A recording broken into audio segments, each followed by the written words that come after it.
ఈ వీడియో అమ్మాయిలకి చాలా కనెక్ట్ అవుతుంది. ఇదిగోండి అమ్మాయిలు, మీరు ఏం చేసినా తప్పే. ఫ్రెండ్స్ తో తిరిగినా తప్పే, బాయ్స్ తో ఫ్రెండ్లీగా మాట్లాడినా తప్పే, ఇండిపెండెంట్ గా ఉన్నా తప్పే, ఓన్ డెసిషన్స్ తీసుకున్నా తప్పే, సైలెంట్ గా ఉన్నా తప్పే, ఓపెన్ గా ఫీలింగ్స్ ఎక్స్ప్రెస్ చేసినా తప్పే, నచ్చిన డ్రెస్ చేసుకున్నా తప్పే, నచ్చకపోతే నచ్చలేదు అని చెప్పడం కూడా తప్పే. ఒక అమ్మాయి ఏం చేసినా తప్పే.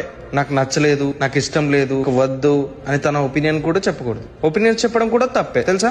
అమ్మాయిలు నో చెప్పకూడదు, ఎవరు ఏం చెప్పినా సైలెంట్ గా తలూపాలి. అమ్మాయిలు ఏం ఫీల్ అవుతున్నారో ఎవరు పట్టించుకోరు. ఒకవేళ ఏదైనా చెప్తే అది కూడా తప్పే. అమ్మాయి అనగానే నీకేం తెలీదు, నీ వల్ల కాదు, నీకెందుకు ఇవన్నీ, ఇలాంటి మాటలు అన్నీ అంటారు. అమ్మాయిలు తిరిగి ఏదైనా మాట్లాడితే, ఏదైనా క్వశ్చన్ చేసినా తప్పే. అమ్మాయి అంటే చాలు, చాలా సింపుల్ గా ఒక మాటలో వాళ్ళ క్యారెక్టర్ ని డిసైడ్ చేస్తారు. వాళ్ళ గురించి ఏం తెలియకుండానే జడ్జ్ చేస్తారు. అమ్మాయి కదా ఏదైనా అనొచ్చు, ఎందుకంటే ఎక్కడ వాళ్ళని తప్పుగా అనుకుంటారని అమ్మాయిలు ఎలాగో నోరు ఎత్తారు కదా. ఒకవేళ అమ్మాయిలు తిరిగి ఏదన్నా అంటే మళ్ళీ తప్పు, అంతా అమ్మాయిలదే అన్నట్టు ఫ్రేమ్ చేస్తారు. మన సొసైటీ ఎలా ఉందంటే, ఒక అమ్మాయి